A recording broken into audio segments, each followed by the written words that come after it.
¿Cómo queremos que el mundo cambie? ¿Con nosotros? ¿Sin nosotros? ¿O contra nosotros?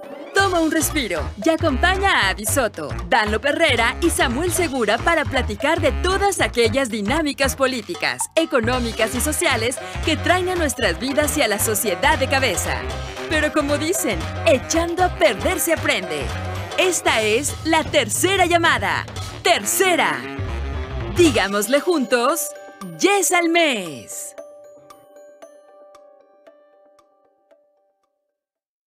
China es un gigante dormido. Dejadlo dormir porque, cuando despierte, el mundo se sacudirá. Napoleón Bonaparte.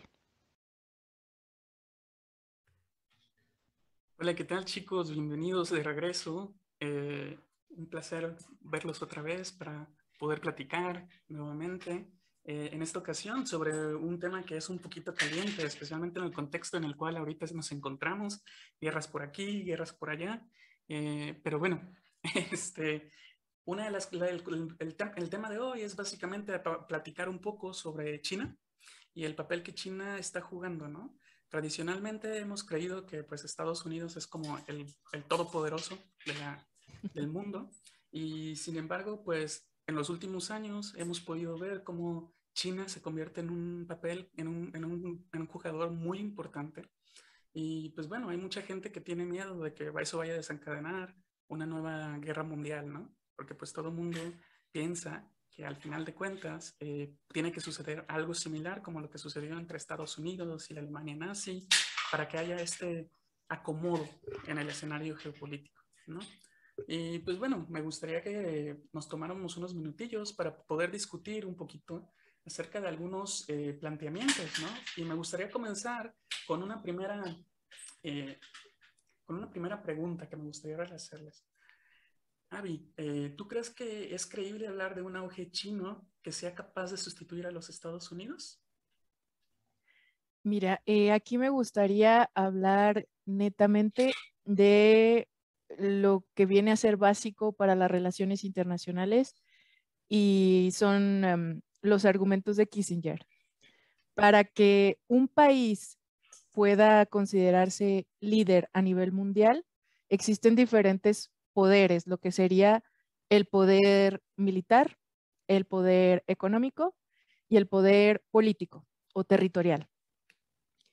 En la historia nos ha mostrado cómo quienes ejercen este rol de líder mundial generalmente llevan a la par lo que es el liderazgo económico y el liderazgo militar, que es el rol actual de los Estados Unidos. Podemos ver cómo anteriormente la Unión Soviética manejaba un liderazgo territorial a los alrededores, tenía quizá un poder militar que llevaba en auge, pero faltaba esa parte económica que a fin de cuentas vino a quebrar todo esa intención en 1989. Hablando actualmente de China, se puede decir que estuvo trabajando todos estos años ese poder económico, el incrementar ese poder económico. Actualmente se encuentra dando muestras de ese poder militar que viene a ser como que el eje que secunda el poder darle ese rol. Y pues no va a ser sencillo porque ahora sí que no es un rol que se dé, que se ceda, es un rol que se trabaja, como hemos estado viendo con China, y después se demanda. En lo que podemos trabajar es en las cuestiones de cómo, si ya es inevitable ese cambio de poder, en qué circunstancias el mundo puede llevar a cabo este cambio y no tanto si sí o si no. Claro, no, Avi, eso es algo que es muy cierto, ¿no? Cuando estamos analizando este tipo de situaciones en la geopolítica.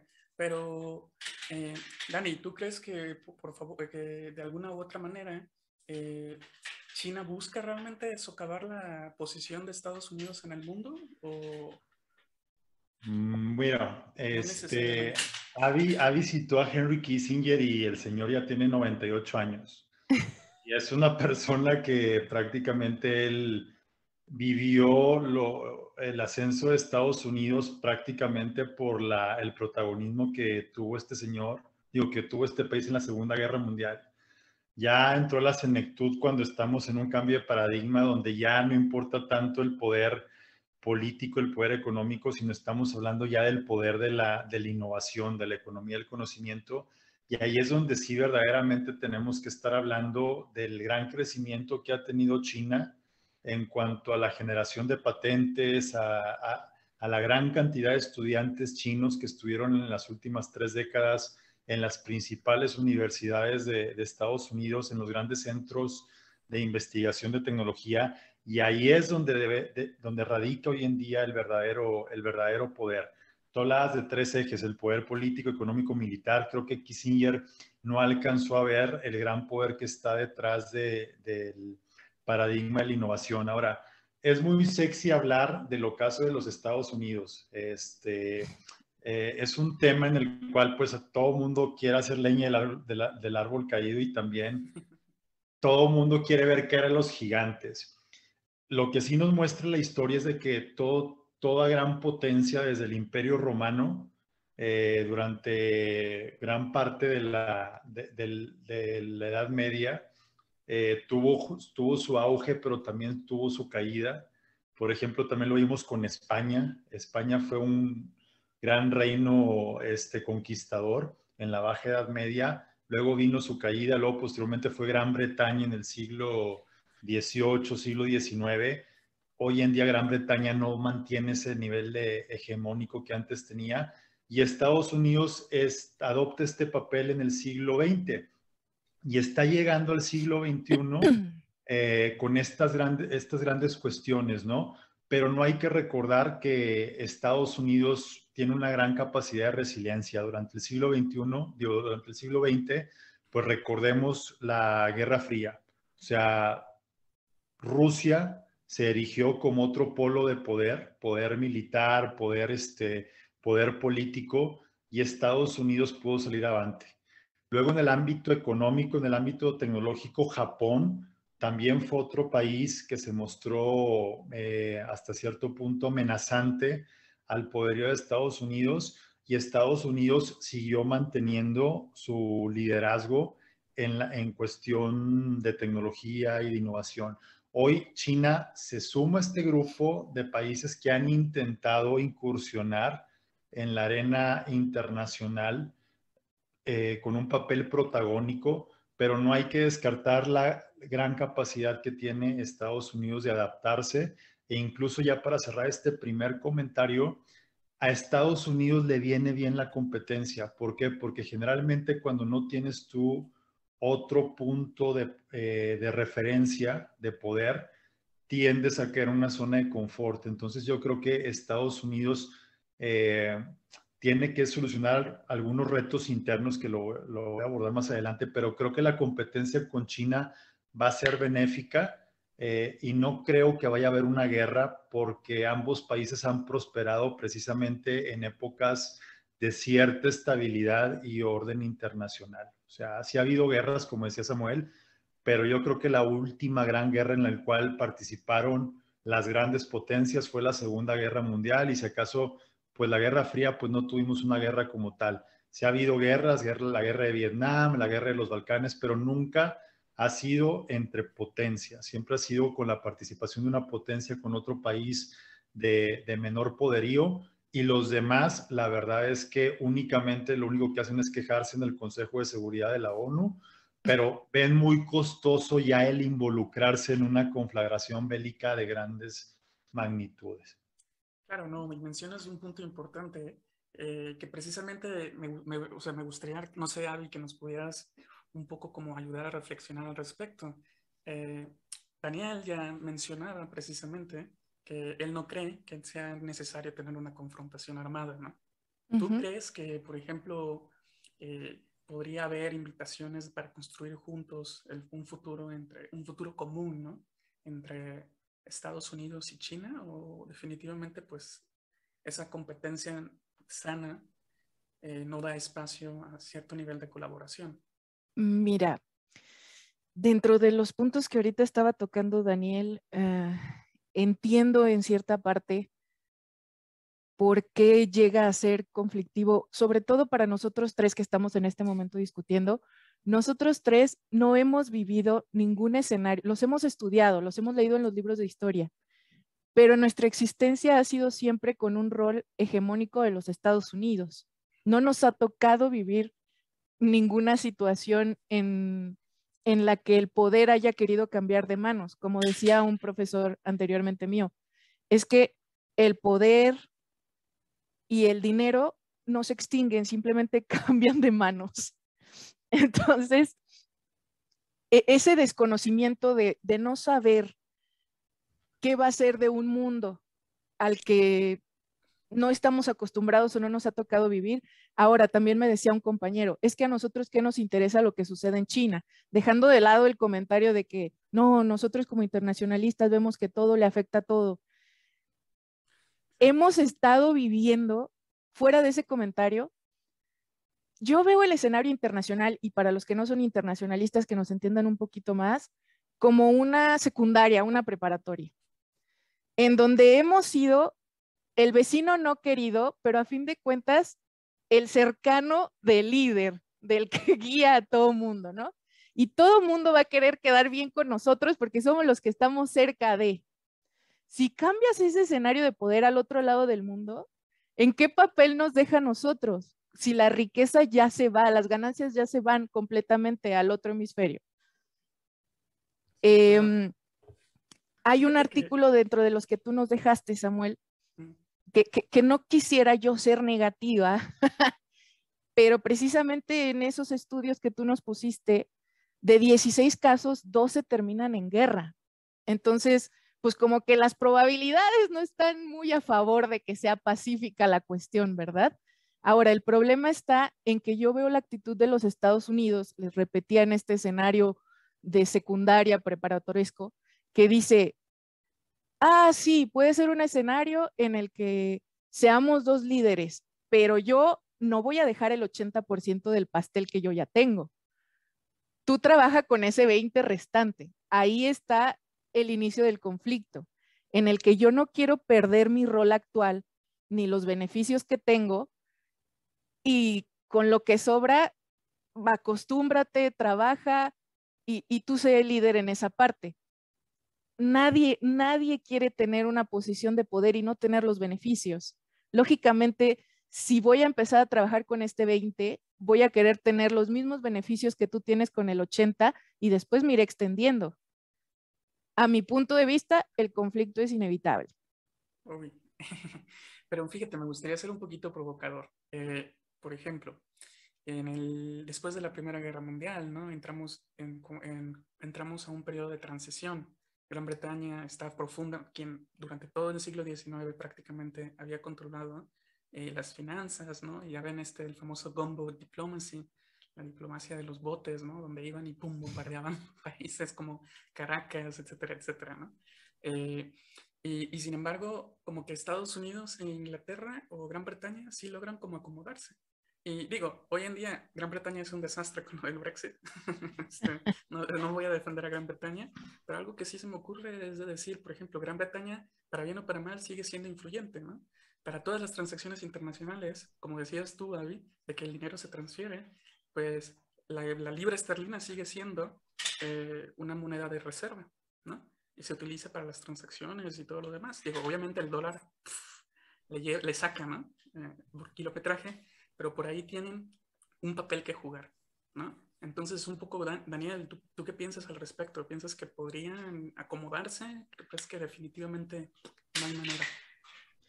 Híjole, yo innovación creo a lo que mejor no permita eso.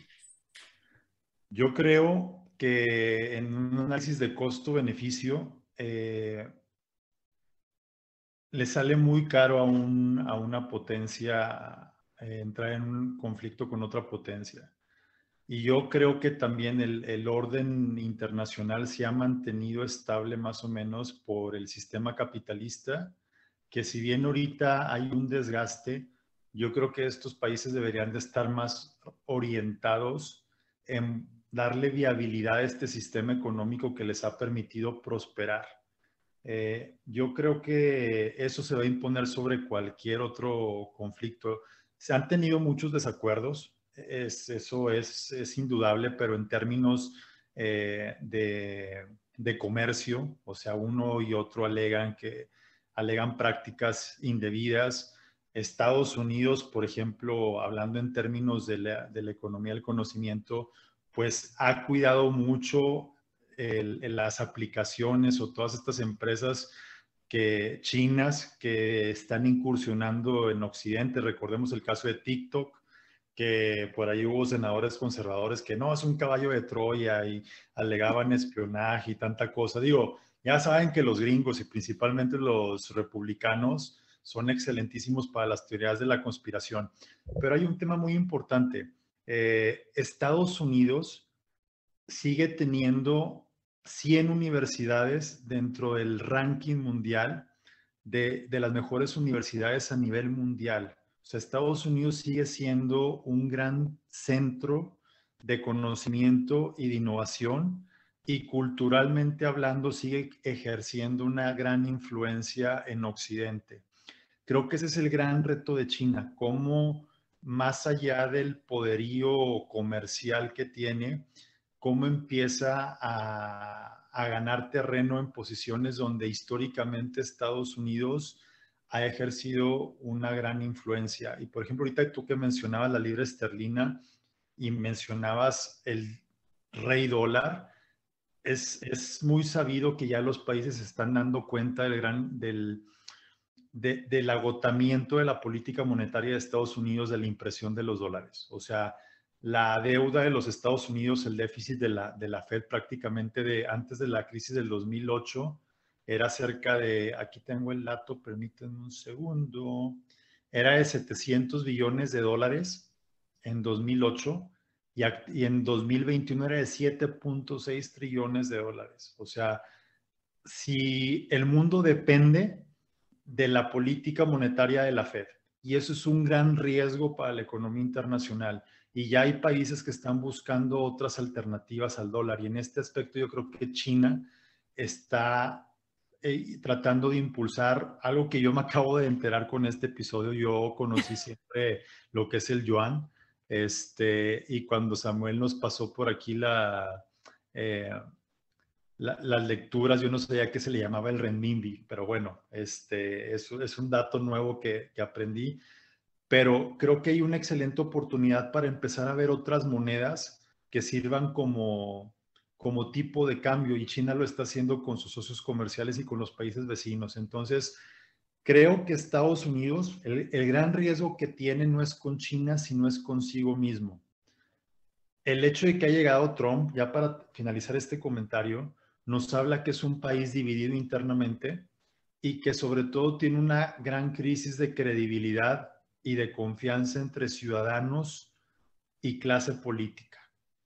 Mientras Estados Unidos no logre no logre revitalizar el sueño americano, porque el sueño americano que hizo prosperar a muchas personas, a muchas empresas, hoy en día está en crisis. Creo que el problema no es China. China tiene muy bien definido su proyecto de nación. Muchos años del Partido Comunista Chino es una estructura muy vertical, muy jerárquica. Yo creo que Estados Unidos ahí es donde puede tener un riesgo en el mediano plazo en el que por sí mismo pierde este liderazgo.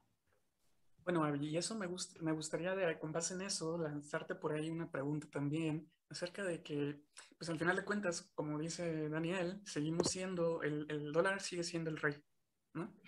Y pues al final, digo, es cierto, China ha crecido, es impresionante cuántas personas han salido de la pobreza, el nivel de vida también que las personas han alcanzado, pero al final...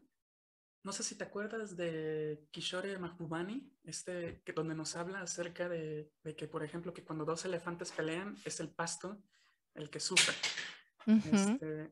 Y al final de cuentas, digo, a veces no somos como muy propensos a ponernos así de, vamos a defender, ¿no? Vamos a hacer porras por alguno de las personas que están luchando. Pero pues al final de cuentas, en una lucha de ese estilo, en una confrontación de dos superpotencias, Los que vamos a sufrir somos el pasto, ¿no? ¿Qué piensas tú? Exacto. Mira, justo ahorita me agradó la reflexión que hizo Daniel, porque siento que se complementa un poquito con esta imagen que vengo manejando yo de los preparatorianos. Efectivamente, la deuda que tiene Estados Unidos es consigo mismo, pero yo siento que él tiene el rol del popular. El popular, que es un inseguro, tiene unas inseguridades internas tremendas, pero la imagen que maneja al exterior es de la actitud. Siento que esa es la imagen de Estados Unidos. Sigue siendo el rey, el líder, por más que internamente esté hecho un caos. Ahorita hablaban de las cuestiones económicas. Yo siento que ahí hay dos factores que afectan. El primero, como veníamos diciendo, es lo familiar. Llevamos tanto tiempo manejando una economía con el rey dólar que nos cuesta trabajo el cambio a lo desconocido, a lo que será. Entonces estamos muy seguros y muy tranquilos en este escenario tradicional de lo de siempre. Y la segunda, quieran que no, es esta imagen que damos al exterior. Y China tiene una imagen tremenda de corrupción, sobre todo en las cuestiones económicas. Estaba viendo yo en el índice de percepción de corrupción, el primer lugar lo tiene Nueva Zelanda y Dinamarca. México está en el lugar 124, amigos, nada más para que sepan. Pero mientras Estados Unidos está en el lugar 25, China está en el lugar 78. O sea, en la percepción de la corrupción, en donde yo voy a tener seguro mi dinero, en donde las transacciones a nivel internacional tienen que tener cierta fidelidad y seguridad, la imagen de Estados Unidos sigue pesando más que el papel santificado que quiera manejar China o transparente en estos puntos económicos. Es un punto muy interesante ese que manejas, pero precisamente ahorita que tocaste el tema de la familiaridad, ¿no? Me gustaría también que intentáramos por lo menos como aterrizarlo a México, ¿no? Porque muchos a lo mejor de las personas que que nos escuchan, pues van a decir, bueno, ¿y todo esto a mí en qué me compete, no? Y por eso es que se me ocurre que tal vez, Daniel, me gustaría escucharte un poco acerca de México, ¿cómo ves? ¿Qué papel tiene México aquí? Yo creo que en México nuestros empresarios están como muy, muy cómodos, ¿no?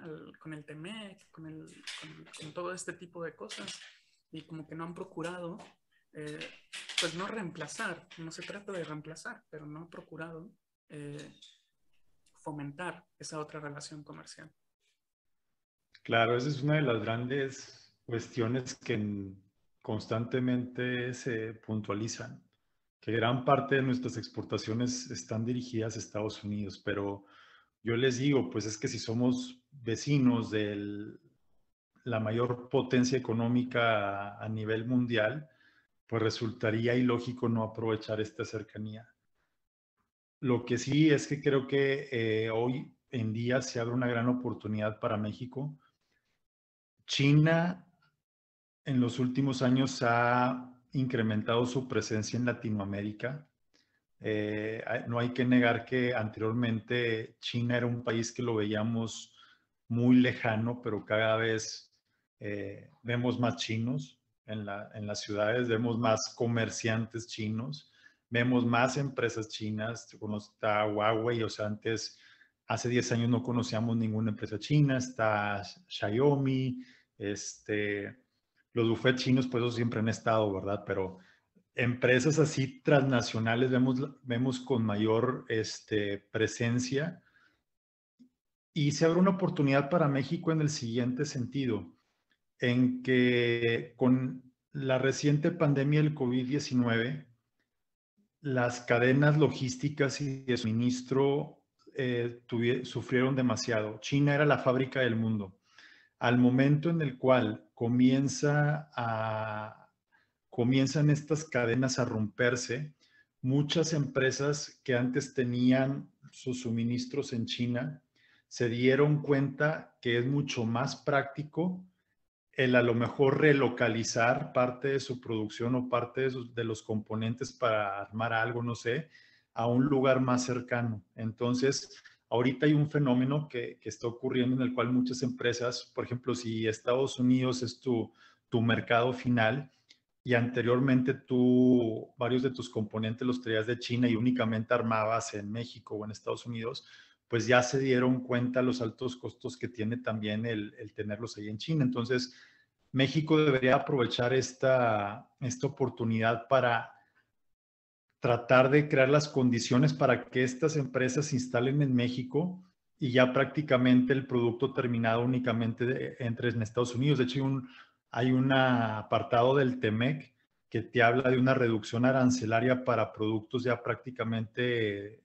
terminados y que puedan ingresar a Estados Unidos. Entonces, pero pues bueno, esto aquí sí hay una crítica que no hago yo al gobierno, sino lo están haciendo muchos empresarios que en vez de estar aprovechando estas oportunidades o estas ventanas de oportunidad que se abren, pues estamos prácticamente envueltos en discusiones estériles y dignas de una revista de espectáculos, ¿verdad? O sea, en vez de que estemos discutiendo cómo aprovechamos estas oportunidades que trajo el COVID, estamos distraídos en otras cosas. Entonces, pues bueno, ese es el comentario en cuanto a lo que menciona Samuel. Creo que si hay oportunidades, lamentablemente nuestra atención está en otras cosas. Javi, ¿y tú, por ejemplo, crees que el gobierno actual, por ejemplo, está teniendo como, no sé, como si ahí pareciera que está entendiendo esto, que tal vez está haciendo alguna estrategia, a lo mejor no? ¿Qué te parece a ti? Fíjate que uniendo un poco con el comentario que estaba diciendo Daniel, yo siento que nuestra única esperanza es que China se enfoque en desarrollar compañías como las que está mencionando de tecnología para que tenga un tipo de producción que tienda a la innovación y al desarrollo tecnológico y pueda diferenciarse de nosotros. ¿Por qué? Porque los principios básicos de la economía, para que esto funcione, te dicen, mi producción es lo que tú necesitas y tu producción es lo que yo necesito. Y desgraciadamente, la oferta que tiene China o por lo que ha crecido económicamente es mano de obra barata. Nosotros, como país, lo que hemos vendido para crecer económicamente es mano de obra barata. Si ellos no cambian o si nosotros no empezamos a invertir, como dice Daniel, en el desarrollo y en la innovación, vamos a ser productores de lo mismo y por lo tanto competencia. Ahora, ojo, ahí está como que lo crítico del asunto, porque si nos va bien y China cambia su oferta a la tecnología y a la innovación, entonces ahora entra a una competencia directa con Estados Unidos, que era lo único que le permitía ser producción distinta y por lo tanto no competición directa. ¿Estamos de acuerdo? Sí, sí, sí, claro. No, tienes toda la razón. Chicos, el tiempo es medio cruel, así que nos toca comenzar a ir cerrando. Pues, no sé, me gustaría que tal vez viéramos al final cuáles son los escenarios a futuro que ustedes ven. Dani. Bueno, escenario futuro, yo lo interpreto de dos maneras. Tal vez lo que voy a mencionar se debe a mucho desconocimiento que tengo de China, pero por ejemplo lo que decía Avi de la corrupción sigue siendo un fantasma que se aparece cada vez que hablamos de China.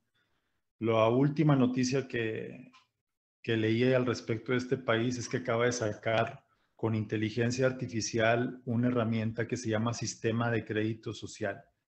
Y aquellos que vieron aquel capítulo de Black Mirror donde prácticamente las personas tenían una calificación y dependiendo de tu calificación, pues tenías privilegios o ventajas o no, o tenías prohibición a ciertas cosas, pues China está, creo que la intención es interesante el proyecto, pero te habla de qué tanta confianza le tenemos a China y a cualquier otro gobierno del manejo de la información. Estados Unidos es el país, nos lo han vendido de la libertad, de las libertades, donde prácticamente es es la referencia, ¿no? A la que tiene que aspirar cualquier país democrático. Entonces, yo creo que en el escenario futuro, Estados Unidos va a demostrar de nueva cuenta una capacidad de adaptación y de volverse a redefinir. Si logra solventar esta crisis política interna que tiene y este gran divisionismo, creo que va a seguir manteniendo su liderazgo. Sobre todo, vuelvo a hacer mucho hincapié en lo siguiente: mientras las grandes universidades que propician la innovación, las patentes, los descubrimientos y que siguen rigiendo la tecnología, digo, las herramientas que actualmente utilizamos se gestan en Silicon Valley prácticamente. Yo creo que va a seguir manteniendo ese liderazgo. ¿Por qué? Porque tiene influencia en lo económico y en lo cultural. Mientras siga Estados Unidos manteniendo ese liderazgo, vamos a tener Estados Unidos para rato. Y China yo creo que también tiene grandes retos. China tiene que demostrarle al mundo que es un país responsable, que es un gobierno responsable, transparente. También la cuestión medioambiental hoy en día, en que la economía verde y el desarrollo sostenible son temas importantes en la agenda. Creo que también China por ahí no ha logrado convencer.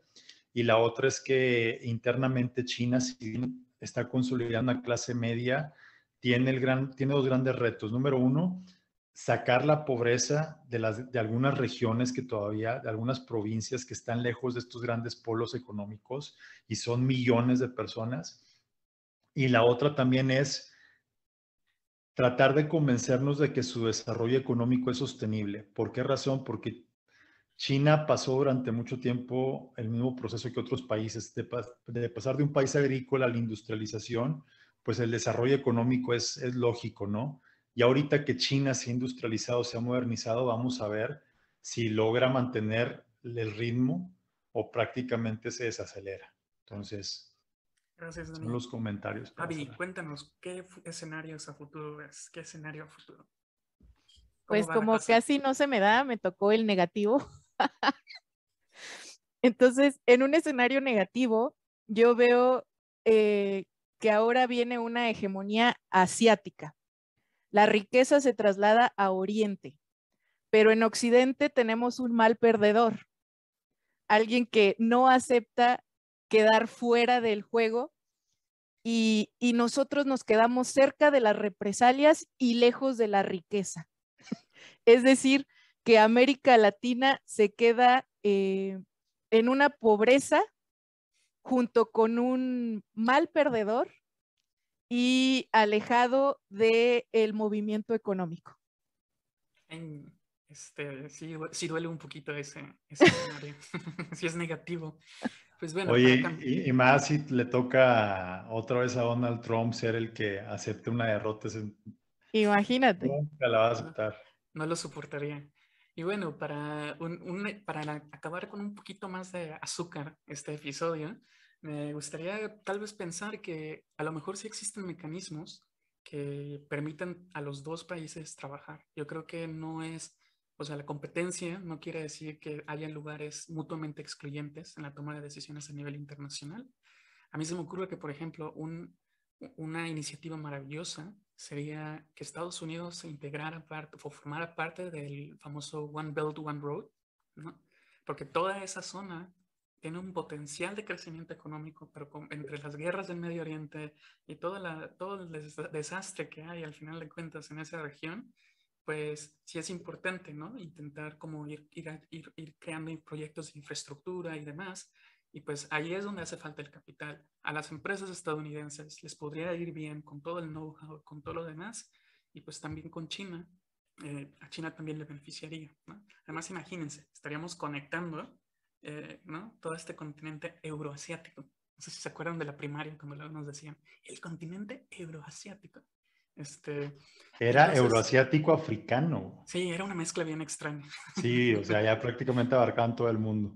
Así es. Ellos y Pero, nosotros.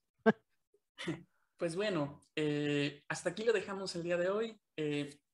Esperamos que no, con este pequeño episodio y esta discusión que tenemos sobre China y el poder, el dueño del mundo o el futuro dueño del mundo, no terminen muy desanimados, sino que al contrario les ayuden a entender un poquitín mejor sobre cuáles son las posibilidades que existen para nuestro mundo contemporáneo, ¿no? Yo creo que por ahí a lo mejor se nos ocurre, espero que a lo mejor alguno de nuestros personas que nos escuchan, pues permita por ahí tener una nueva idea, ¿no? Y de esa manera, pues ayudarles también a que pues no le tengan miedo, ¿no? Así que como se dice, sin miedo al éxito. Sale, chicos. Pues, gracias. Gracias. Hasta luego. Bye.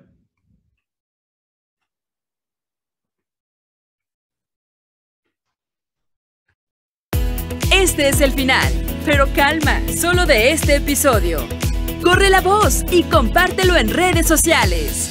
Esto fue The Little Maze. Hasta la próxima.